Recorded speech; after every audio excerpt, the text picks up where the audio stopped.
What's going on, everyone? Welcome to the 5 O'Clock Sweats podcast. This is episode 4.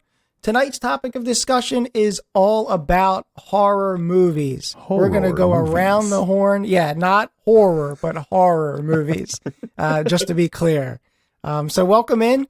So let's kind of get right into it, guys. I'm going to pass this one right to Ryan. First question I have, and I think this is going to be a great opening topic for all of us, is what do we think makes a top tier horror movie? Ryan, I want to hear your thoughts first. Go ahead. Hit us with some knowledge. All right, here comes some knowledge. Drop it. So, as I mentioned in a previous episode, one of my favorite movies of all time is Jaws.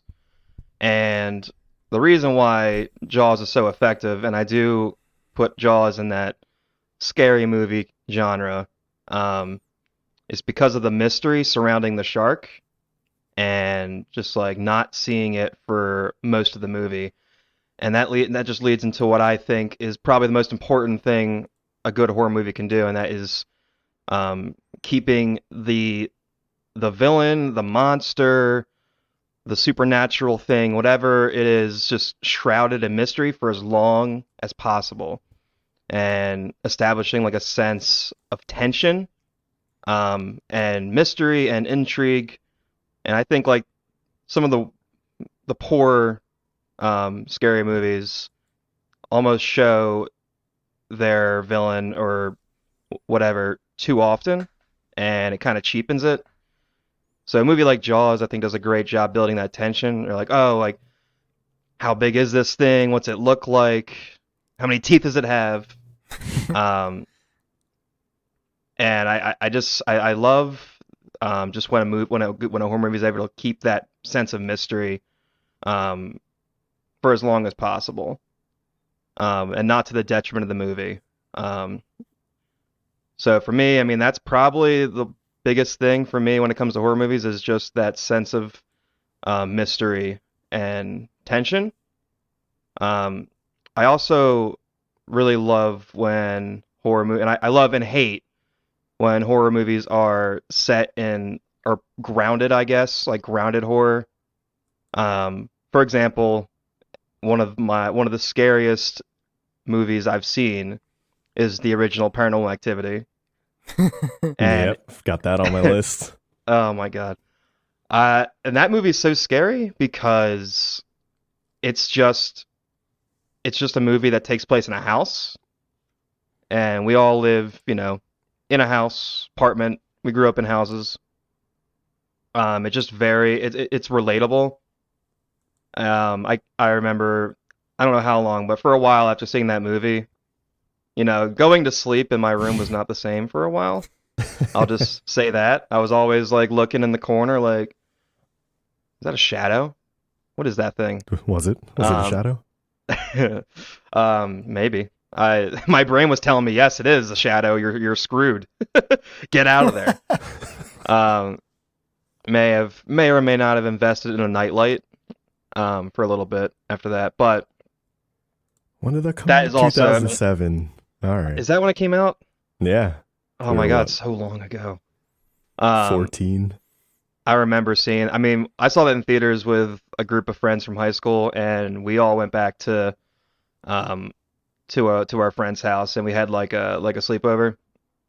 And one of our friends was so scared by the movie and triggered that he actually got up in the middle of the night and walked home, which doesn't make sense to me, kind of like seems scarier to do that. It was the middle of the night, but again, it's kind of like what I was saying. Like, why is Paranormal Activity so scary? Is because it takes place in your home where you think you're safe. So maybe he was thinking, if I go outside, there's no spirits out there that are gonna get me. I'm safe out there. So yeah. That's the only thing I can think of. But yeah, the two things for me that make a great horror movie: one, keeping the villain, monster, whatever, a mystery as long as possible, building that tension, and then also just keeping it kind of grounded in a way, if possible, or a setting that is relatable and you can see yourself in that situation. Yeah, So I definitely think I think those are great points. So let's pass it over to Derick. Derick, kind of want to hear your thoughts. What do you think makes a great horror film? Yeah, I think I could go two directions here. So kind of like Ryan was saying, I think when there's a lot of tension, you're kind of on the edge of your seat while you're watching the movie, and you're kind of, wanting to see what comes next, no matter how scary it is. And I think those are the kinds of movies that are, a real joy to watch. I think the second thing that Ryan touched on a little bit, at least I think, is the staying power of, once the movie's done, what effect does it have on you? And like you were saying, Paranormal Activity is exactly one of those movies. And I've got, the whole slew of movies I could name. The Ring. oh no. That was one of the very first movies I remember being absolutely like bonkers scared of. And, when the movie was done, I couldn't look at a TV the same way for years. And it's stuff like that, stuff that gets you afraid of everyday objects, like things you're going to run into all the time. So The Ring was TVs. The movie, what was it, Insidious. I can never look at myself in a bathroom mirror without thinking something's going to appear behind me. Oh my God. Every time I wake up in the middle of the night, adjust my blankets, I think of The Grudge and just something being in there. Stuff that gets me afraid of everyday objects is absolutely takes a cake for me. I feel that way when if I get up in the middle of the night to use the bathroom and I have to turn the light on, and I don't if I look at I'm looking in the mirror and I turn the light on, and I always have that thought, if it's a fleeting thought, but it crosses my mind every time, is there gonna be something behind me when I turn this light on? Yeah. And it's because of movies like that. Yeah, exactly. And The Ring 2002, Insidious 2010, The Grudge 2004, this has stayed with me for 20 years ish. And that's young Derick. Wild. Yeah. Baby Derick. Yeah, that's the kind of stuff that I enjoy. I hate the lasting effects, but I kind of also love the lasting effects. I like being scared of it. Yeah. But what about you, Chris?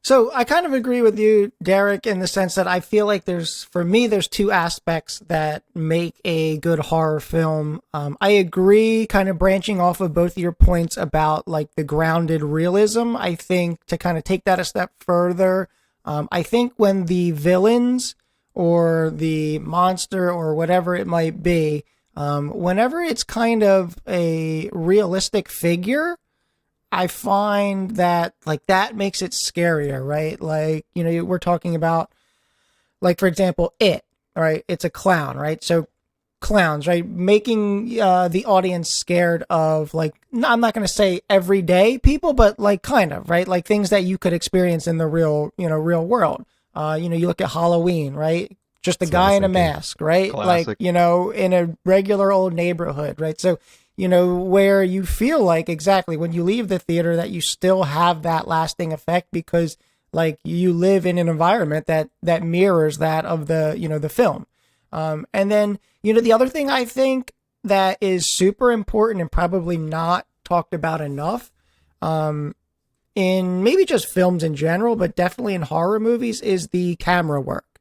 So for me, camera work is huge in terms of delivering scares, creating tension, right? Drawing the viewer's eyes to one spot while something else is setting up kind of in another spot, or where, they're focusing on the character, but the audience sees the villain or the scary creature behind, right? Yeah. While the character does not. I hate and I love that so much. Yeah, it's great. And it's so funny because I'm always when I'm watching scary movies with my wife, I feel just on the camera work alone, I'm okay, you know what I mean? Something's going to pop out there or something's going to be back there. You know what I mean? So I think that's huge.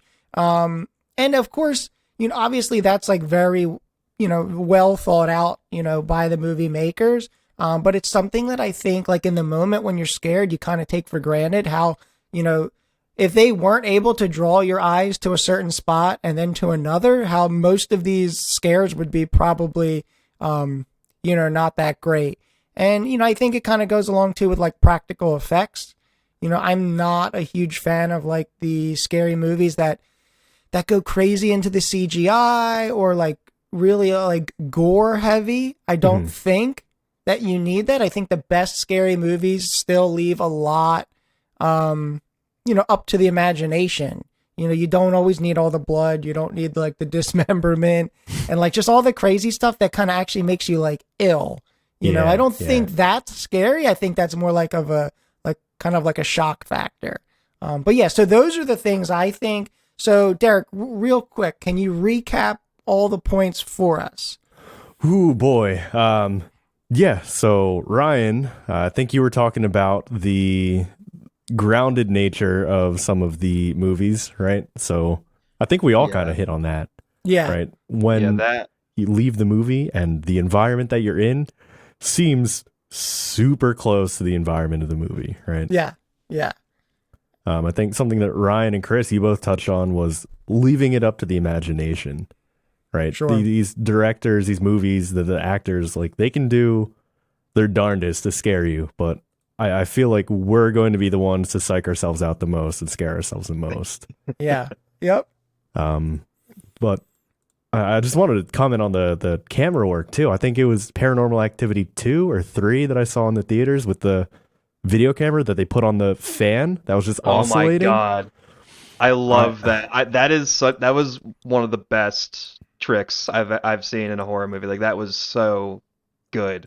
I was so drawn into that. So drawn into that. It could have been nothing, but I was on the edge of my seat that entire time that was happening. And then I think there was one of the Paranormal Activities where it was something like some kind of like night vision sensor camera, almost like the Kinect camera. Oh, yeah. With all the little dots, right? Yeah. And then they could see, whatever like was moving. Frame, right? Yeah, exactly. So I think that's neat. I do think I feel like there was an era of like the security camera scary movies and then like the found footage, like, handheld camera, like kind of horror movies. But I think Paranormal Activity, they had a good run at the beginning. I do think it got a little bit played out and kind of gimmicky.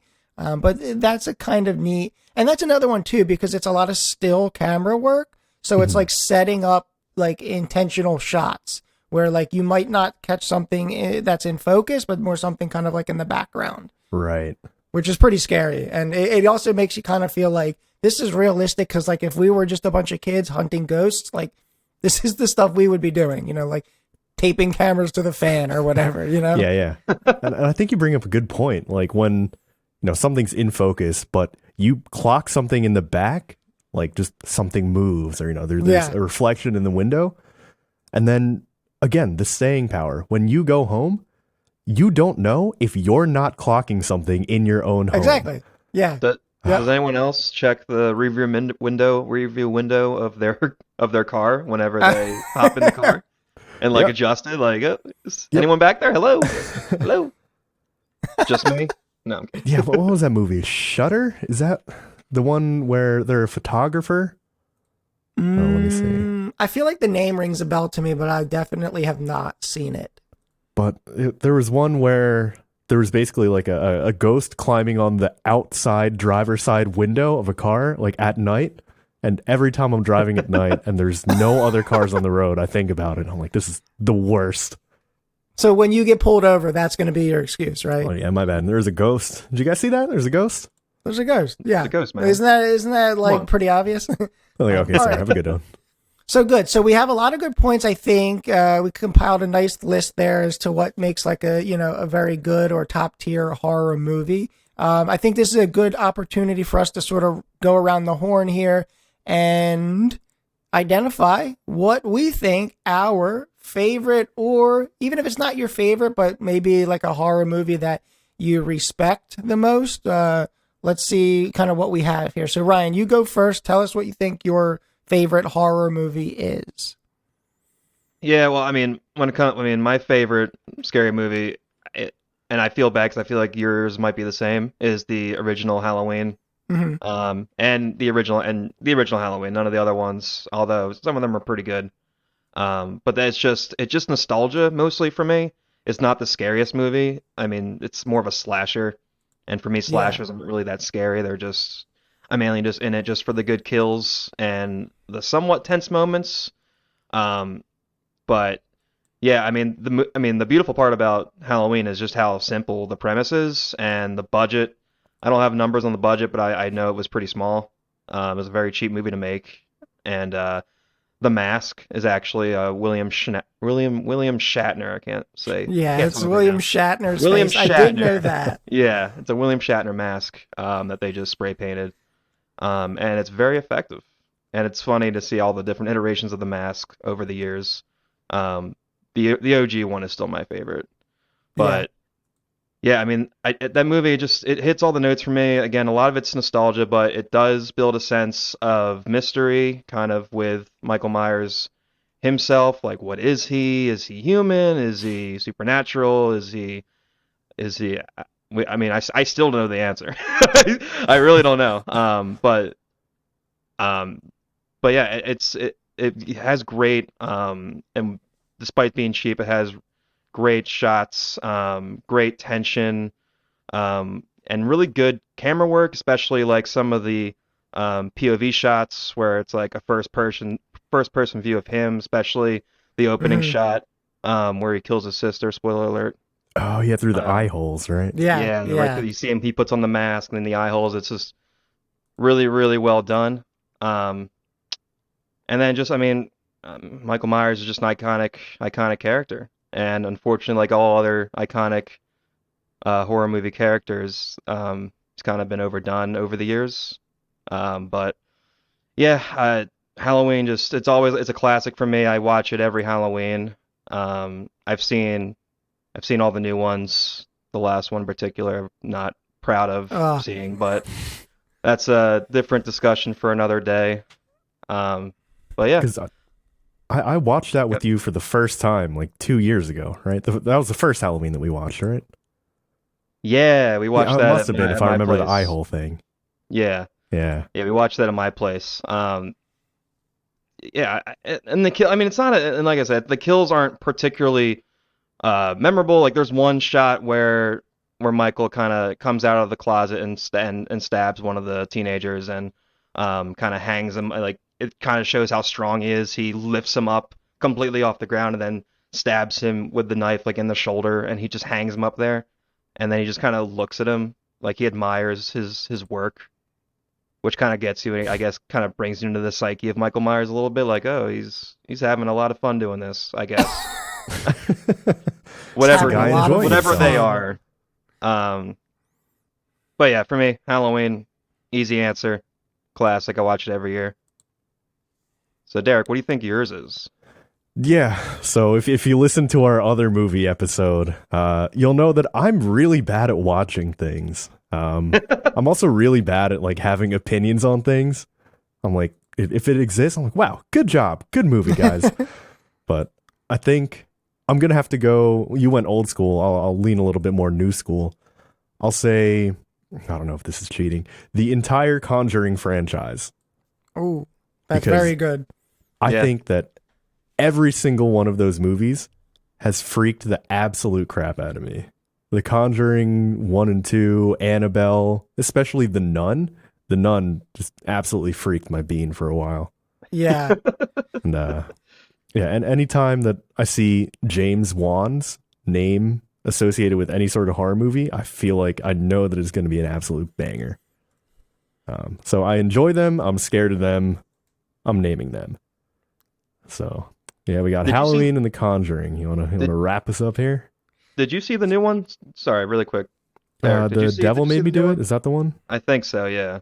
Because I I didn't see the have new not. one. Oh, it's 2021. Wow. Yeah, it came out recently. I'm surprised. I thought actually it was last year, but yeah, they just keep making them. Yeah. I'm So sure it'll scare the crap out of me. I did not see that most recent one, but I agree. Those, like, the whole franchise, even you can lump like Insidious in there too. Like, they're all so good. I do think, and this could have been just a rumor, but I feel like I read somewhere that they're making a TV show. Oh, I think you're right, The actually. Lorraines. I don't know. The Yeah, Warrens, exactly. right? Ed and Lorraine Warren, which is basically like the ghost hunters that are in those movies, I think. And again, I don't know how true that was, and I don't even know actually if I'm remembering that correctly, but I feel like I saw something recently about that. And I think that would be pretty dope, because the like a horror series is still something, like, I don't think I've found one yet that's like totally locked me in. And like, I mean, you can maybe sort of put Stranger Things kind of in that area a little bit, but I think that's a little bit more kind of science fiction. But yeah, that's interesting. A TV show based on kind of like the chronicles. I don't know if it's one particular like haunting, so to speak, that the show is, or if it's like kind of like through a series of like their investigations. But I'm looking forward to something like that. Yeah, you're right. I'm staring at it on Wikipedia now. It looks like they announced it last month as we're recording. Okay. So yeah. that's interesting. That should, That'll scare you. that's a great idea. Honestly, It is. It's like I don't know, like ghost stories, or what are what's the ghost hunters? Whatever, that like true Ghost TV Hunters, show. Yeah. For some Ghost reason, I thought you were going to Adventures. say Goosebumps. Goosebumps. Oh, there you go. That's a good horror TV show, I guess. The OG. Actually, last 2 years ago, or yeah, during the pandemic, I watched all of Hannibal, which was really good. Would highly recommend. I think it's on Netflix. God, I don't think I know what that one is, even. It's got Lawrence Fishburne, Mads Mikkelsen, Hugh Mads Dancy. Mikkelsen? It's got Is if you saw his face, you'd recognize him. Yeah. But fantastic show. I would highly recommend, especially if you're a fan of Hannibal Lecter, cannibalism. So acting. not to If I'm get, a fan of cannibalism, You're a fan. I don't know. You never know, man. I like Hannibal Lecter, not really into cannibalism.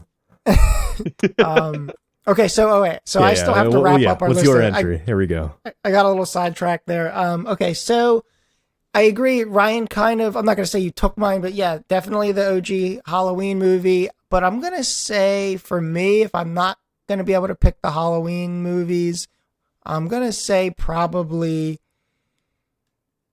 the old and the new version of It, with Pennywise the Clown. I think we kind of touched on this a little bit last episode, I think. It kind of hits all those things for me. Like, it's still one of those movies where, like, when I see the clown, like, I actually kind of get like goosebumps. You know what I mean? And that doesn't really happen to me in a lot of scary movies. So there's something particularly special about it. It probably has to do with the fact that I saw the original one in like third grade, which is probably a bit too early to be watching that. But Yeah. so like the new one kind of hits like some kind of like, you know, nerve from when I was younger, I guess. But yeah, there's just something about a clown. Clowns creep me out, and I really think both movies do a good job of kind of tying in the scares to like the backstories of the characters, right? The kids being the characters. I think it's really neat how they tie in like how the clown kind of takes the form of like what each of the characters is scared of.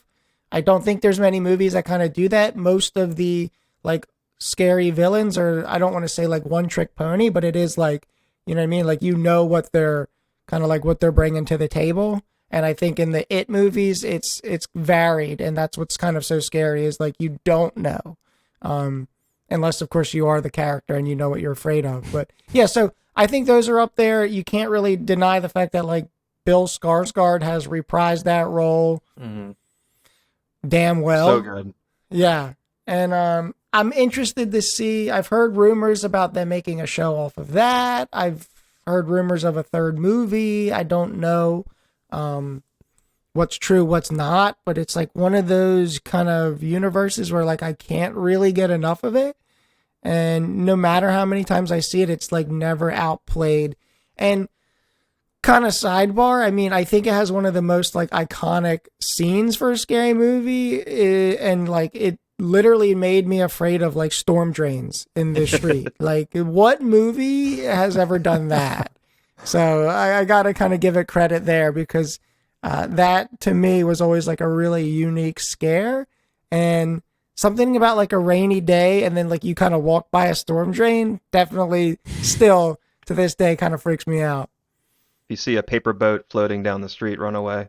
Yeah. I mean, that or like a red balloon floating. So, or that. Yeah. That So, was okay, scary so for sure. I'm going to recap. So Ryan says the original Halloween movie. I 100% agree.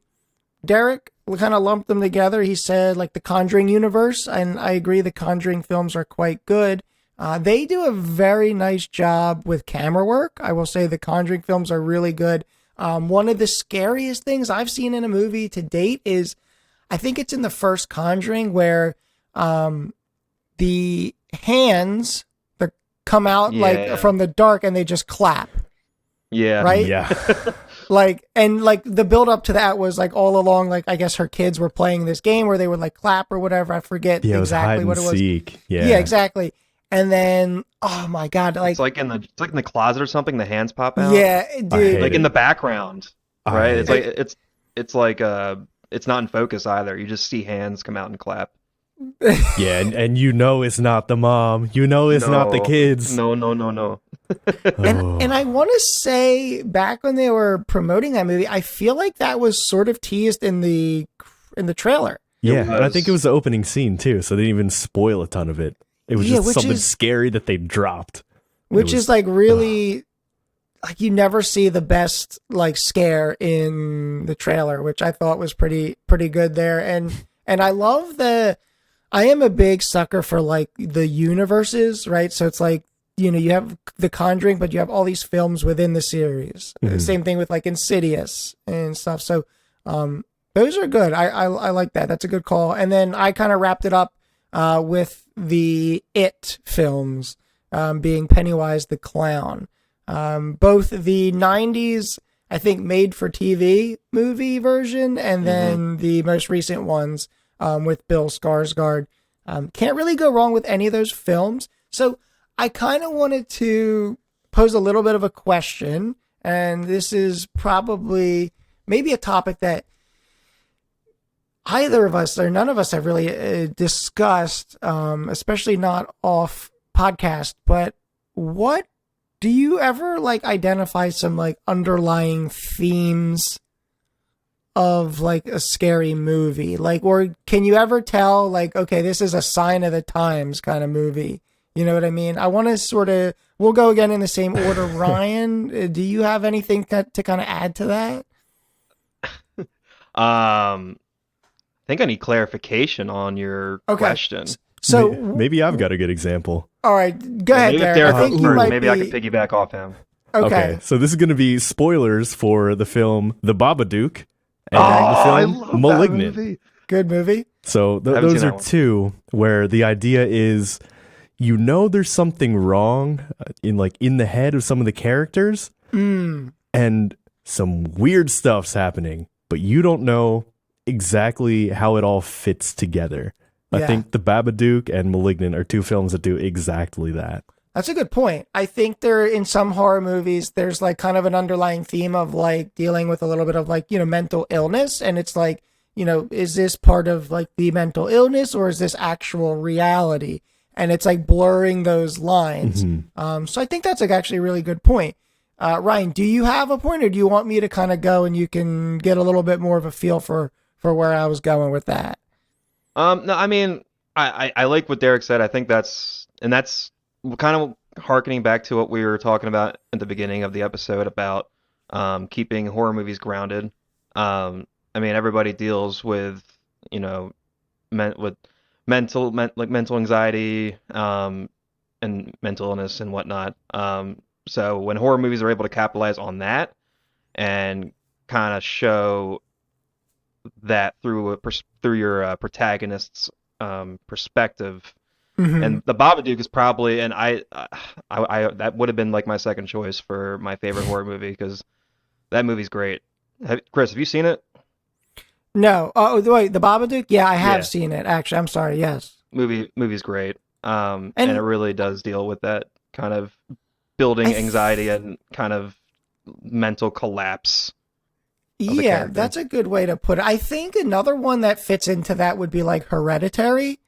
Yeah. I don't know if either of you seen that, but it's like Hereditary. it's kind of like the movie is sort of watching the mom deteriorate, right? And it's Yep. like you're always questioning, like, is what she's experiencing, well, in obviously to her it's real, but I mean, is it like reality, or is it like what's going on maybe inside of her head? So I think Yeah. like there's a theme there where it's kind of like that, like juxtaposition, sort of like balancing that like reality versus what you might be imagining. So Right. I Is think it that's a little bit of supernatural or is it theme. natural? Exactly. I think one of the ones that I think of is, you kind of take it back to like, the 70s and even like 80s horror films.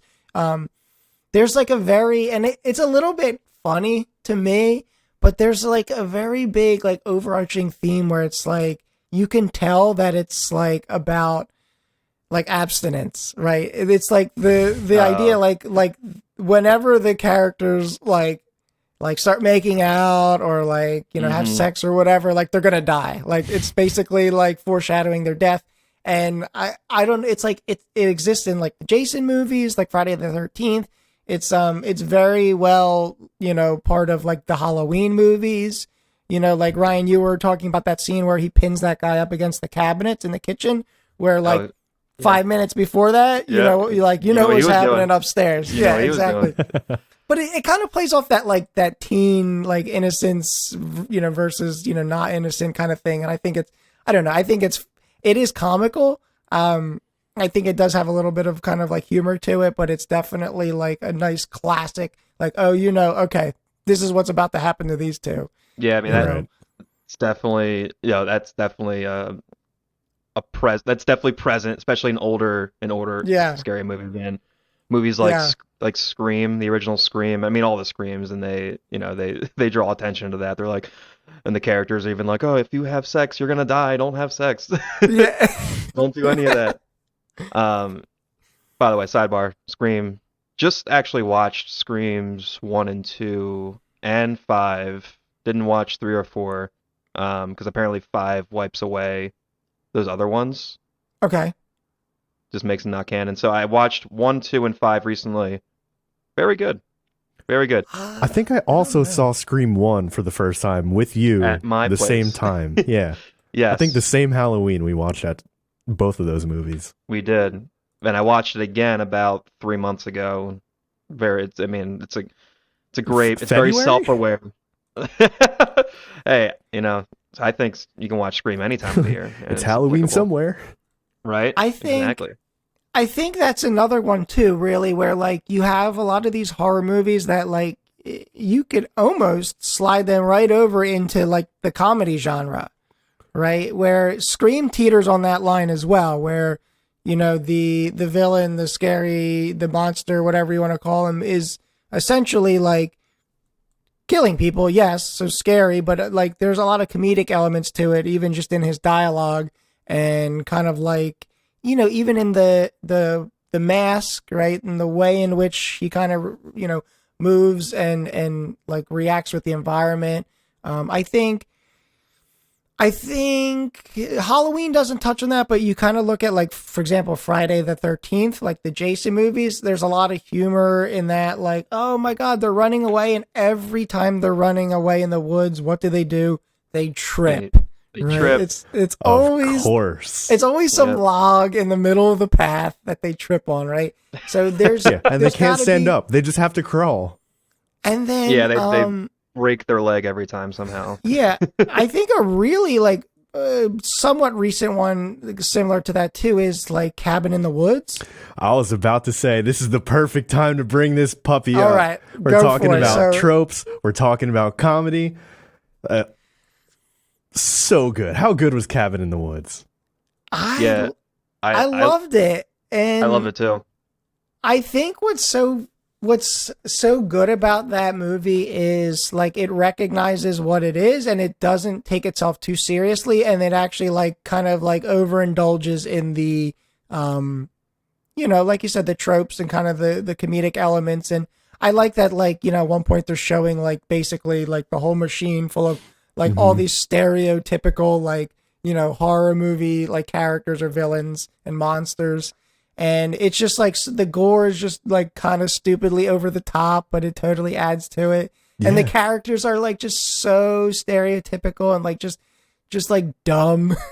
you got the like the hot girl, you got the jock, you got the pothead, and then you have like the girl next door, the cat, like the damsel in distress that's gonna live till the end. And then it's her. Yeah. Oh, the good girl, and then you have what is it? It's Chris Hemsworth, right? Yeah. Dude, and then he tries to fly across that. Oh my god! I have to bring that up. It's one of the absolutely beefs it.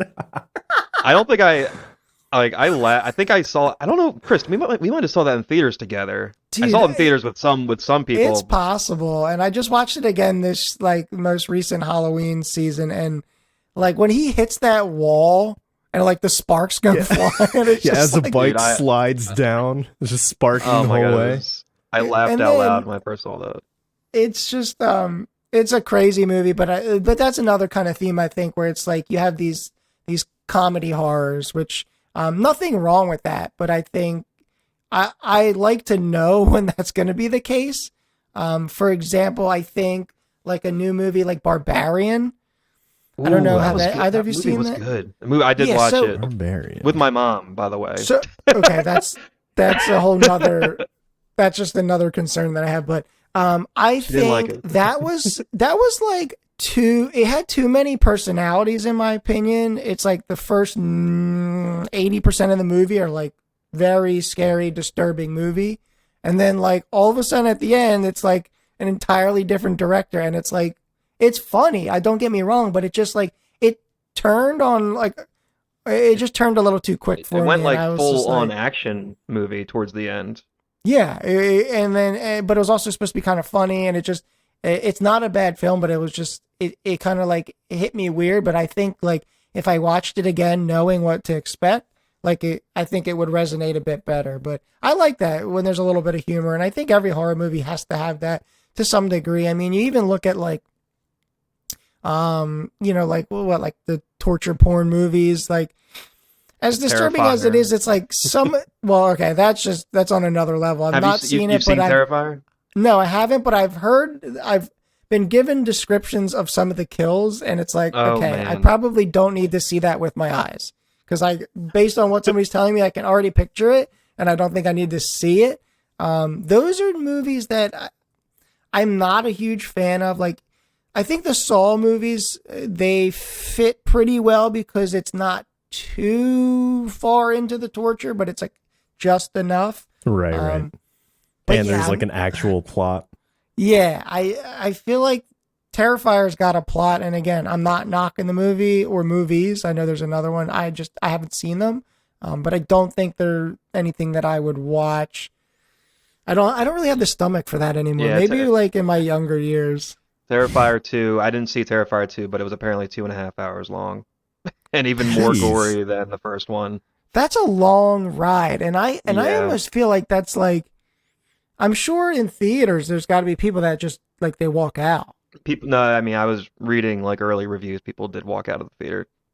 Because, I mean, if it's 2.5, I mean, the first one's only like an hour and a half, an hour and 20 minutes. Like, it's pretty short. But the violence is on another level. And I'm pretty sure I know there's one kill in particular I'm sure you've heard. And I'm not going to talk about it because it's very graphic. But I think about that kill like once a day. See, that's what I'm saying. When did you see this? I saw it last Halloween. I watched it by myself. It was like a Saturday night. Dude, by yourself? What? It's not. The movie's not scary per se. It's just extremely gory and like. It's disturbing. It gives you the heebie-jeebies. It's disturbing. Return to the heebie-jeebies. Use that word again. And I would put it like right in there with like Hostel, right? Where it's like a movie that like its sole purpose is to just, not even scare you, just like literally like make your stomach turn. Makes you cringe. You're like, I don't know. I don't really like that. But it's also like you can't look away at the same time. Yeah, it's like a car crash.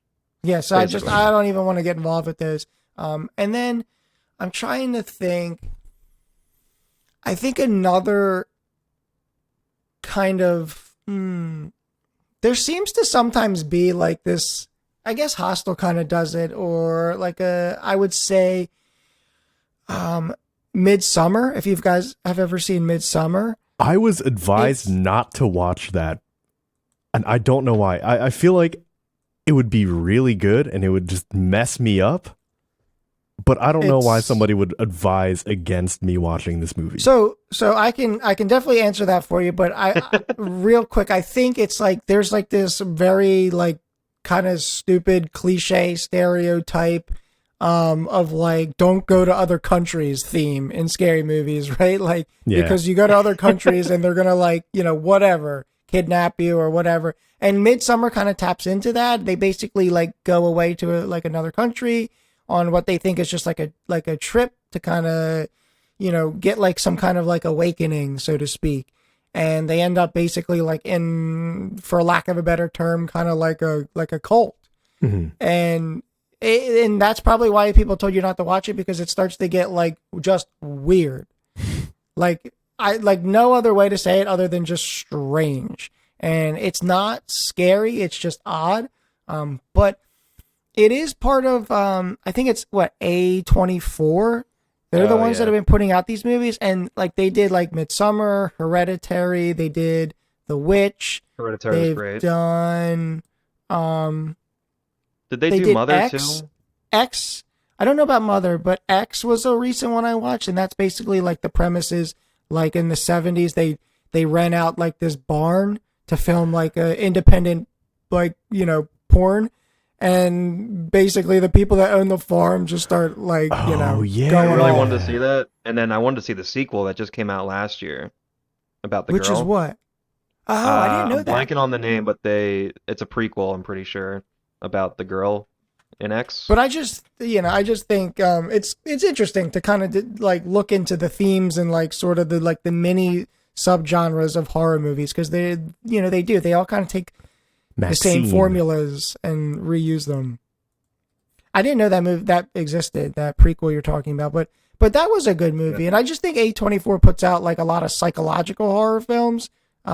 They're sometimes gory, but it's more like it gets in your head. Hereditary was definitely more traditional. Yeah. Like, kind of like The Conjuring or like a Sinister style movie. Yeah. Midsummer was definitely like a mind game. The Witch was also kind of a mind game. Did you see trailers for Beau is Afraid? Yes, I do want to see that. I want to see it too, but I've heard. Joaquin Phoenix, right? Yeah, Joaquin. And if you're talking about weird horror movies, like from what I'm hearing, like it might be the weirdest of them all. Those are ones where I usually let other people see them first and then tell me if it's worth watching, because it's like those A24 films are always 2.5 hours, like kind of minimum.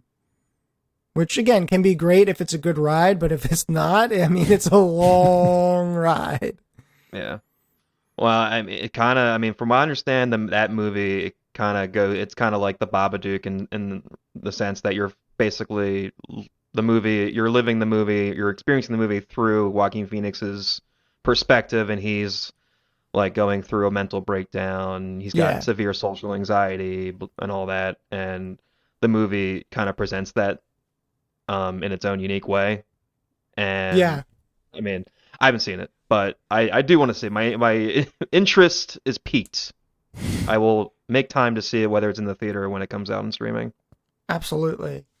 Yeah, I feel like I should just watch more A24 movies in general. They're very good, but there's definitely like a lot of these movies are made by who? Something Blumhouse? No. Give me a second. The director. Ari Aster. Or Ari Aster. He's behind a lot of these. And so the like the camera works very similar. The kind of like the psychological twists and aspects are all very similar. And you never really know what to expect, which is what I like about them. And they're usually well acted.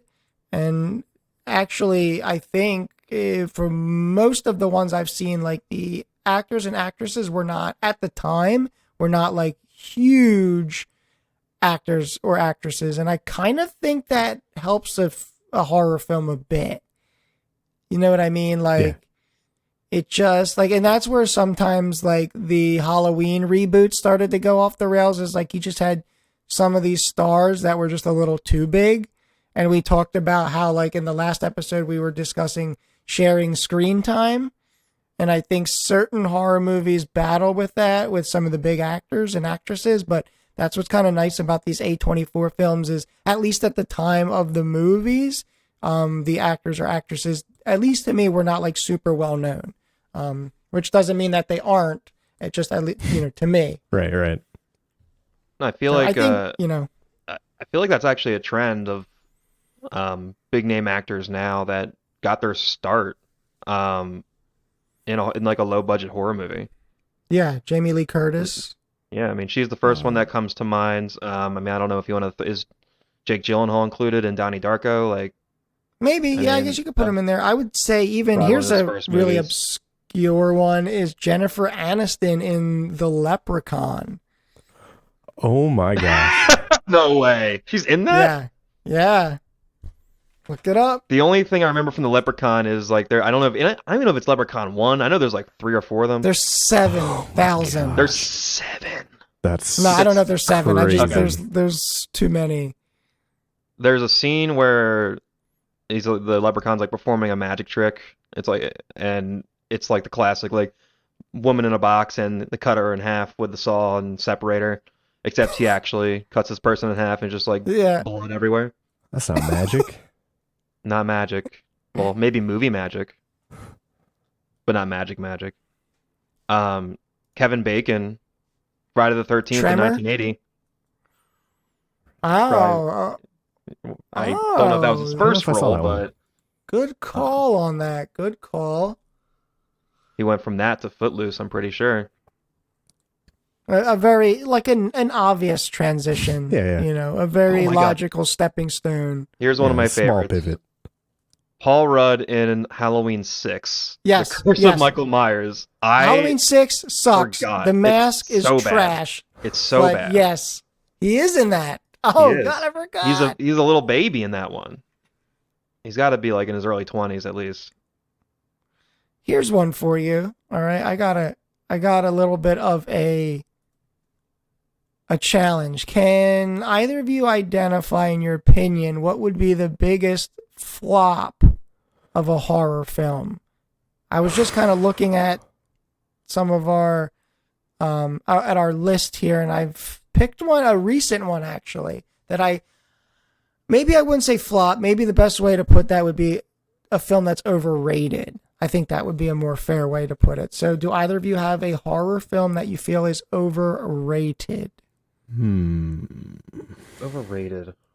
Honestly, I mean, I'm just from someone else's perspective, I could see someone watching Halloween and then being like, "This isn't that good," because it really, I mean, it's simple, but it's a low budget horror movie. I mean, especially if you're watching it now, like there've been so many slashers over the years, and it doesn't do anything innovative. I mean, at the time it was innovative because it was one of the first ones.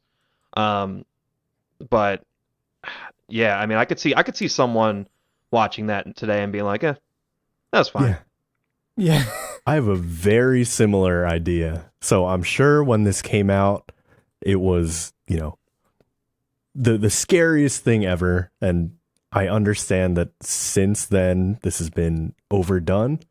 And maybe I'm a little bit clouded by that. But the Blair Witch Project. Ooh. Good. That's actually one that sort of super overrated to my mind.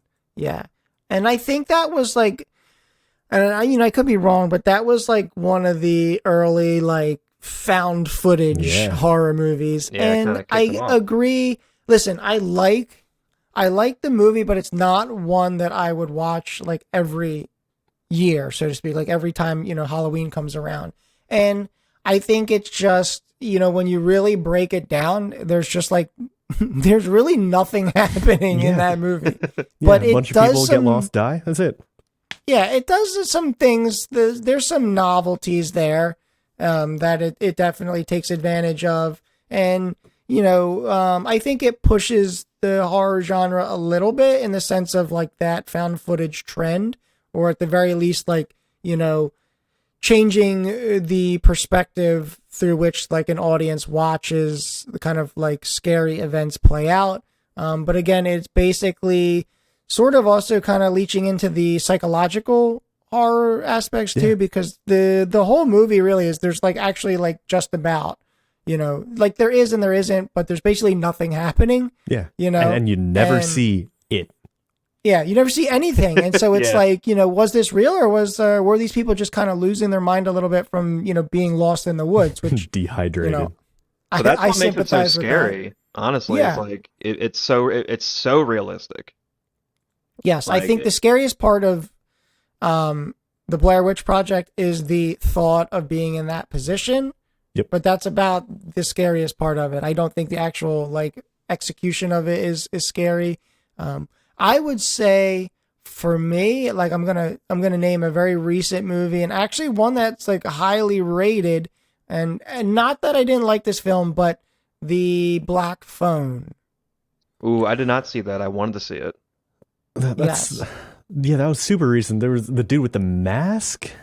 So that's Ethan Hawke. Yeah. Yep. It's a Blumhouse film, which they put out a lot of great horror movies. And I'm not saying by any means that this is a bad movie or a bad horror movie, but I do feel like it was a little overhyped by not critics, but I think just by the general audience. And that could just be me. But I did kind of feel like,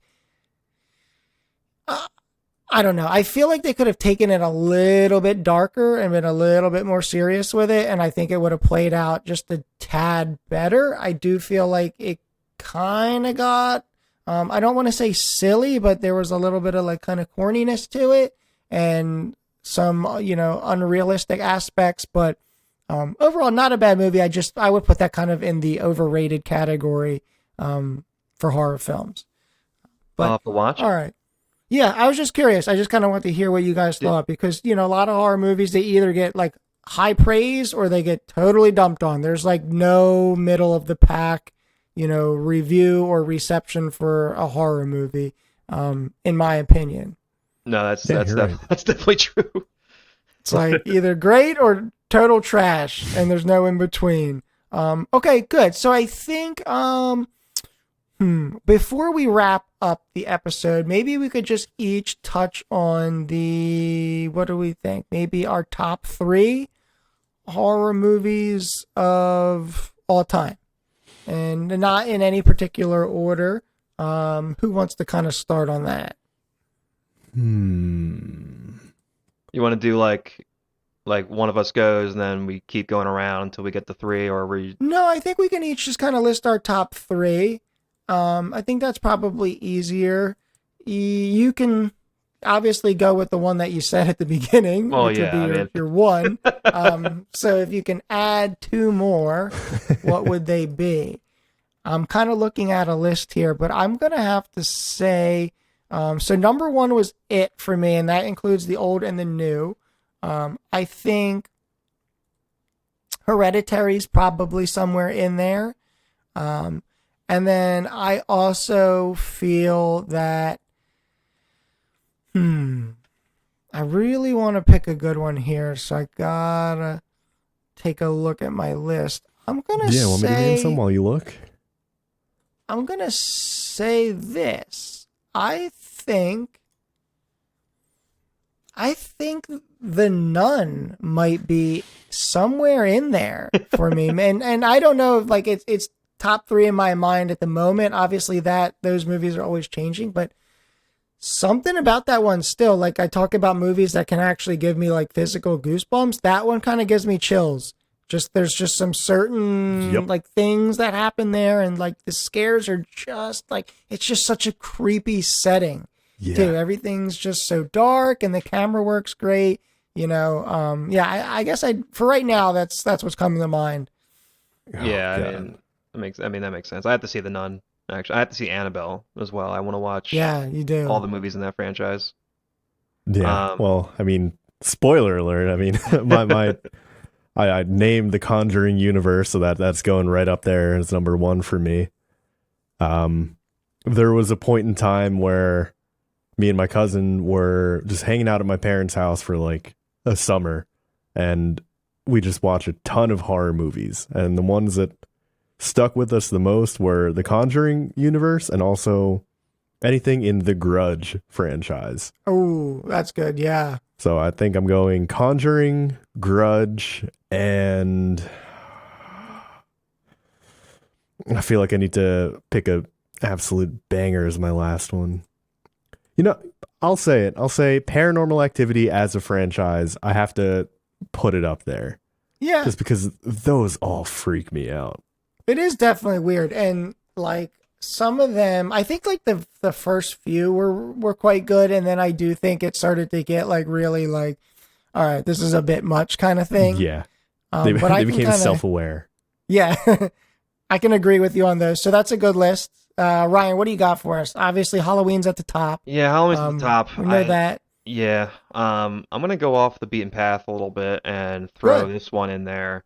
And it's not necessarily. I mean, it's. I kind of put this in the category. It's a Halloween time movie. Not that it's a scary movie, but it's a comedy.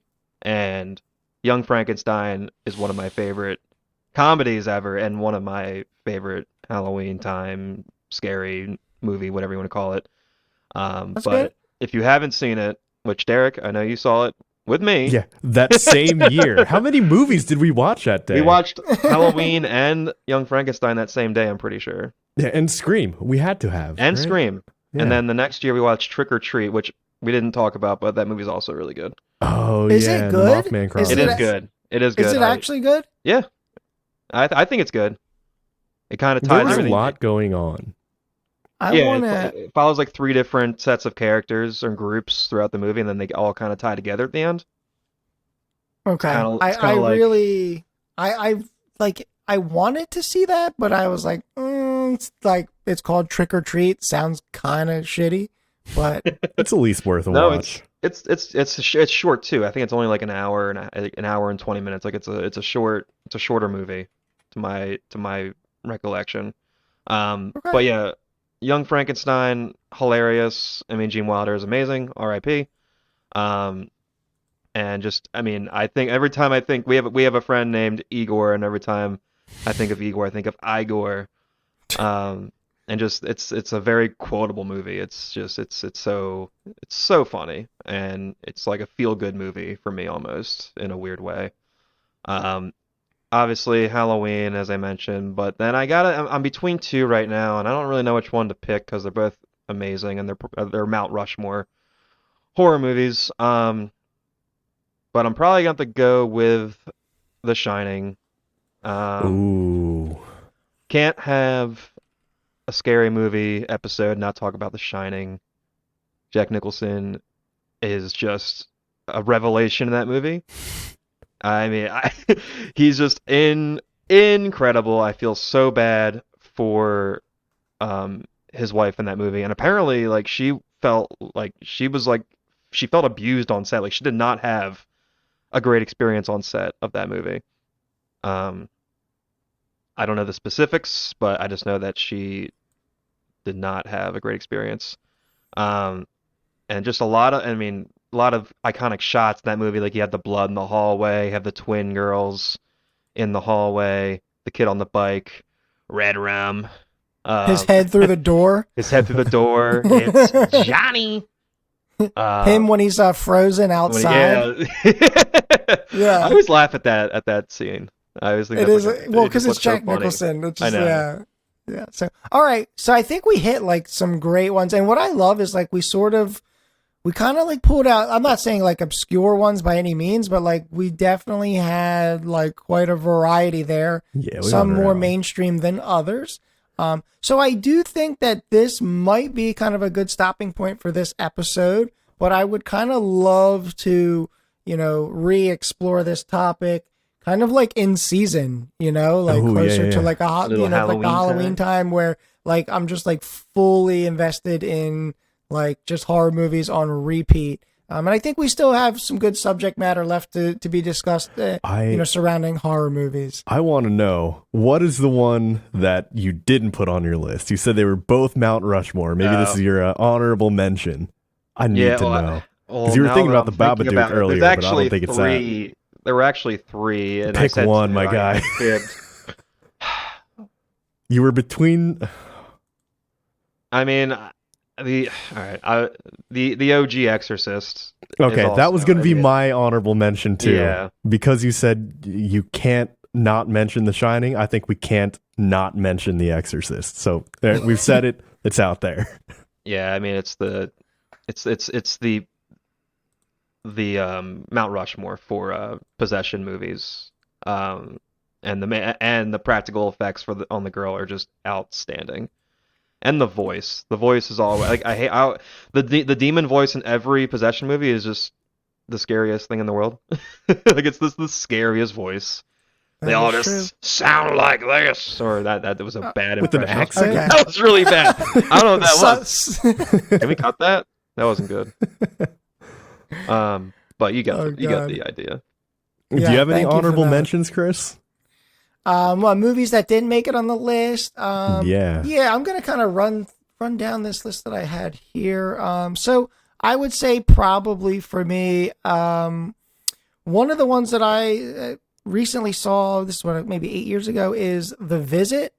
Ooh, that's with the old people, right? Yeah, exactly. And here's one that I didn't get to mention, but Sinister. I think Ethan Hawke's kind of carved out a little niche for some really top tier horror movies. So great, Sinister's good. Yeah, I definitely vibe with that. So those are the ones I'd put in there. Of course, there's always like Ryan was saying, kind of those possession movies. I do think that's a bit of like a kind of an outplayed thing now, is, the exorcism-esque come out every movies. Year. There was one that just came out with what's his face, with Russell Crowe, right? The Pope's Exorcist or whatever, or Pope's Exorcism. No idea. Yeah, maybe. There's like one of those coming out at least once a year. There's another exorcism possession type movie coming out. All right. Well, listen, I think we'll wrap it there. All right. Do you guys have any last tidbits to add before we kind of wrap this? No, I don't think so. You mentioned The Visit and old people. Just a quick point.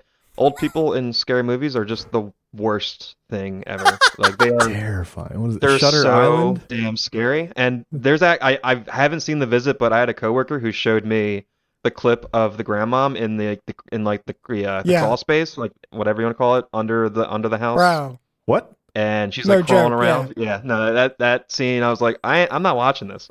Nope. Not going to grandmom's house anymore. Not going to grandmom's house. But old people in movies are always bad news. There you go. The quote of the episode. Old people in scary movies are always bad news. But having said that, I think we're going to cut there. So appreciate you guys watching. If you are watching us on YouTube, feel free to join in the conversation below. Jump in the comments. Tell us, what you think your top 3 scary movies are. Comment on any of the points that we made. And please feel free to disagree. We'd love to get into a little bit of constructive dialogue there. Don't forget also, we are available on Spotify as well for just audio version.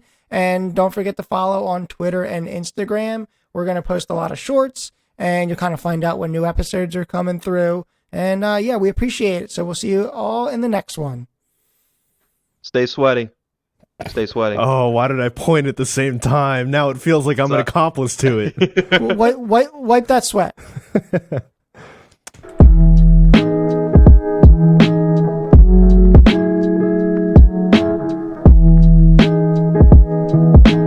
And it is something that we're probably going to need. It's episode titles. So what are Yes. we going to name these things? I think there are two pretty good, well, actually three pretty good quotes in there. One of them is, "There's something about a clown." I feel like that'd make a good episode title. I think that's good. I like that. Or "It's Halloween somewhere." I think "There's something about a clown" is better. Yeah. Yeah. Yeah. I like that. Or There's "Old people just in movies something are always about a bad clown. news." I think that goes in the description. Yeah, let me stop the record.